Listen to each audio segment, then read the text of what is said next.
Alors, rebonjour tout le monde. Aujourd'hui, comme vous voyez, une double vidéo. Je suis motivé. Alors, pour vous parler de cette fois de matériel, c'est-à-dire du Vapor Shark sur lequel vous voyez quasiment, je vape quasiment sur toutes mes vidéos. Pardon. Anciennement, c'était le DNA 30 et là, dernièrement, je l'ai remplacé par le DNA 40. Donc le DNA 40, donc trouvé chez High Creek pour 212 francs suisses. Je vais essayer de vous expliquer un petit peu le DNA 40. Alors le DNA 40, c'est la nouvelle puce, donc c'est le Vapor Shark RDNA 40, c'est son nom.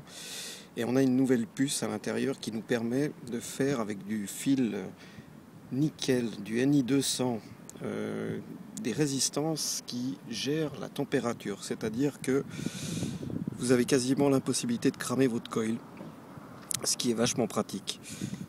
Je vais essayer de vous faire comprendre ça, c'est-à-dire vous réglez une température. Alors on va bloquer tout ça. Hop, attendez, je vais essayer de faire en sorte qu'on arrive à avoir quelque chose. Ça va pas être évident. Bref. Alors, donc il est bloqué. Vous restez appuyé sur les deux boutons en même temps. Vous pouvez changer donc la température en degrés ou en Fahrenheit. Moi, je suis en degrés. Donc, j'essaye de le laisser 225 degrés. Ça évite justement de monter plus haut et de faire frire votre jus et de développer les fameuses choses cancérigènes, d'après ce qu'on entend maintenant un peu partout. Donc c'est un palliatif, hein. Ça vous bride la résistance et vous ne pouvez pas vraiment monter plus haut que la température définie. Je vous montre. Là, je crame et vous voyez, il régule automatiquement température protected. Là, je reste appuyé. C'est-à-dire que vous pouvez prendre des barres de 10 minutes si vous voulez. Votre coil ne cramera pas. Donc, petite vape.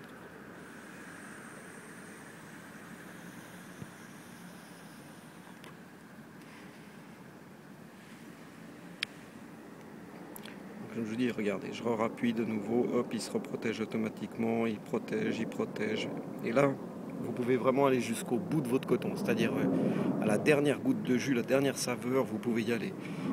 Donc, c'est un peu plus économique, je dirais.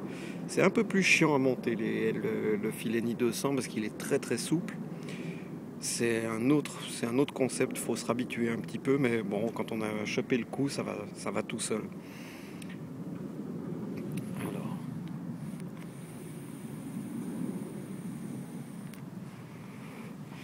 Donc je me suis fait des montages sur des tanks, comme vous pouvez voir dans le GT2, dans le Lemo Drop, j'ai fait la même chose.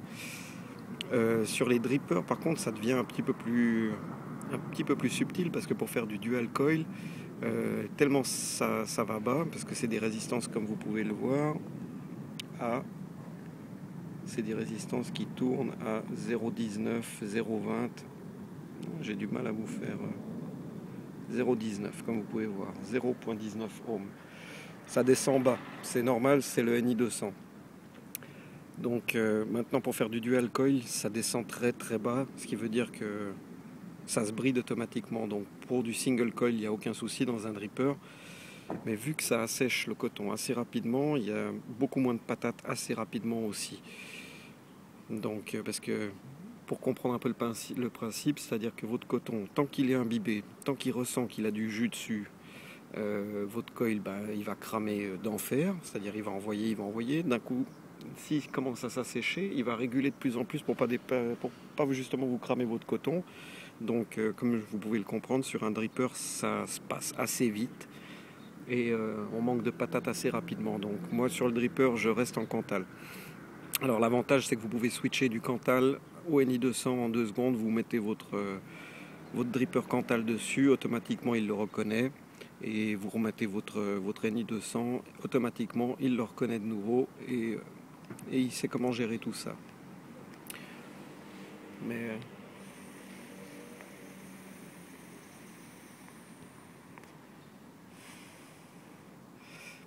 concernant le rendu des saveurs, il est vraiment excellent. Il est vraiment excellent parce que vous montez pas trop, ça crame pas. Il n'y a pas ce goût éventuellement de cramer où on a peur. Ça devient un peu bizarre parce qu'on peut tirer des énormes tafs sans même avoir peur de cramer son coton. J'ai du mal à faire des mises au point. Là. Je sais pas, quand il fait froid, j'ai l'impression que l'objectif il gèle. Alors voilà, donc je suis pas très à l'aise avec les revues matérielles comme vous pouvez le voir. Je préfère faire les revues sur les jus, mais bon, j'avais envie de vous faire partager ça. Donc s'il y a quelque chose que vous ne comprenez pas bien, parce que même moi je ne me suis pas forcément complètement compris dans tout ce que je viens de vous dire, n'hésitez pas à poser la question.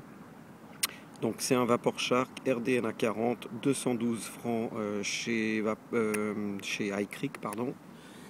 iCreek à Genève. Vous pouvez le commander aussi sur iCreek Lausanne, hein. Je crois que c'est même un tout petit peu moins cher. Bon, ben, c'est l'avantage des shops online.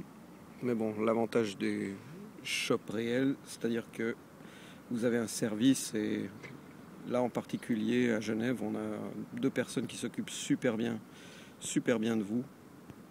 Donc si vous avez besoin d'un montage ou n'importe quoi, un petit souci avec, vous allez les voir et puis ils vous arrangeront sûrement. Alors voilà, donc le Vapor, le skin qui vient avec.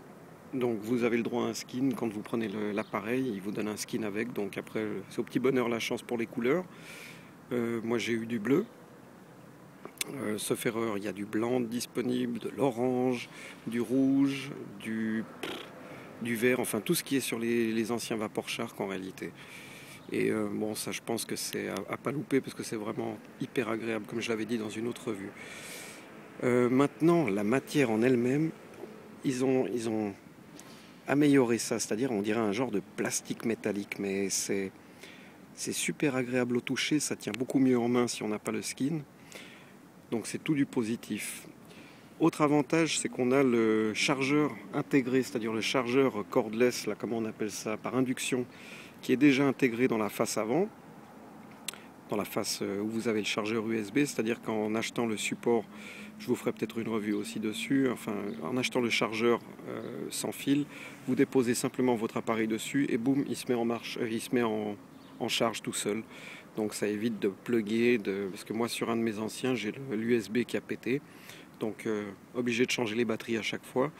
C'est une batterie 2600 mAh qui vient d'office dedans, c'est une LG que j'ai remplacée par une Panasonic 3500 mAh. Je tiens énormément de temps avec. Je pourrais dire une journée en vapant assez intensément. Voilà. Est-ce que j'ai oublié quelque chose? Faire super gaffe à l'écran dessous, parce que moi j'ai déjà réussi à le rayer en le foutant dans une poche avec des clés. Fait chier. Mais bon, c'est pas grave. Au moins ça montre qu'il est en train de vivre. Et sinon, parce que sinon toujours trop beau, c'est pas top. Est-ce qu'on arrive à la voir, la rayure? Ouais, je crois qu'on arrive à voir un petit peu là. Voilà.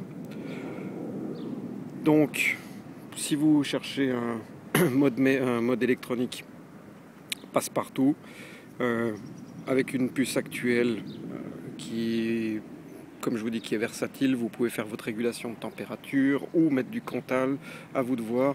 Et il monte jusqu'à 40 watts, j'ai oublié de vous préciser ça. Donc 40 watts. Bon, sur du NI200, ça ne sert pas à grand chose, on va dire. Ça, une fois que vous êtes en régulation de température, le wattage il va vous servir à atteindre la température le plus rapidement possible. Donc si vous mettez 40, boum, il monte tout de suite à 220 degrés et il régule, et il régule, et il régule. L'idéal, c'est de monter progressivement. Moi, je le mets à 24 ou 23 degrés et il grimpe, comme vous voyez, pouf, pouf, pouf, 224 degrés. Il s'est déjà chauffé assez rapidement d'ailleurs. Voilà. Je crois que j'ai rien oublié. Bon, les boutons pour monter, descendre. Une connexion, le pin 510 est en or. Donc très très bonne conductivité. Et comme je vous dis, c'est vraiment un super mode électronique. Voilà. Donc n'hésitez pas à poser des questions. Comme je vous dis, je ne suis pas à l'aise avec les revues matérielles. Ça viendra sûrement. Alors à tout bientôt. Merci d'avoir regardé.